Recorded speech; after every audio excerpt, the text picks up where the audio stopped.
What if history's most famous appeaser had a different accent? We remember Neville Chamberlain for a single moment, the umbrella, a hand raised at the airport, and the line, "Peace for our time." But the story behind that moment isn't about cowardice. It's about misjudgment. About believing you could reason with a man who'd already made up his mind to conquer. Chamberlain wanted to be a peacetime prime minister, to build housing, modernize Britain's institutions, and avoid another war like 1914. He treated Hitler's demands as grievances that could be settled through negotiation. So in 1938, he flew to Munich and ceded the Sudetenland to Germany without Czechoslovakia at the table. He bought time, but at a cost. Within 6 months, Hitler seized the rest of Czechoslovakia, and by September, Europe was at war. Now zoom out to 2025. Donald Trump is not Neville Chamberlain, but they share something deeper than style.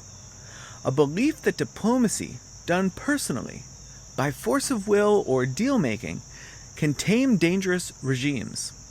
This year, Trump flew to Alaska to meet Vladimir Putin. He urged a ceasefire and pressed Kyiv to make a deal, hinting at security guarantees without public details. Aid was paused in March and later unevenly resumed, while Washington moved to wind down certain European security programs. And all the while, Russia hasn't stopped bombing. With China, the logic is similar: pressure without troops. A sweeping national emergency declaration triggered tariffs on hundreds of billions of imports. But rather than escalating, the White House has suspended portions of the tariff regime to keep talks alive. A rolling tariff truce. Paper promises contingent on negotiation, I guess.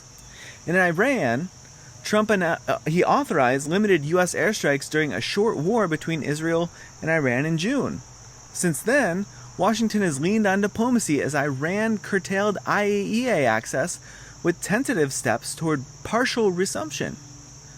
And all of this, Russia, China, Iran, comes with a second pattern. Just like Chamberlain, Trump often sidelines traditional channels. He prefers direct control through executive orders, emergency powers, and personal summits. And that raises the real question for us in 2025. When a leader buys time, are we gaining breathing room or just pushing the explosion further down the road? Chamberlain didn't want war. Trump says he doesn't either. But appeasement doesn't always look like surrender.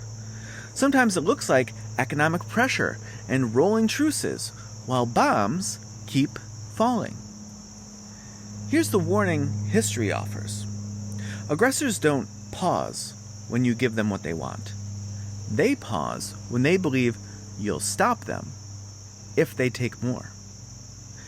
So ask yourself, are we sending the right signals in time?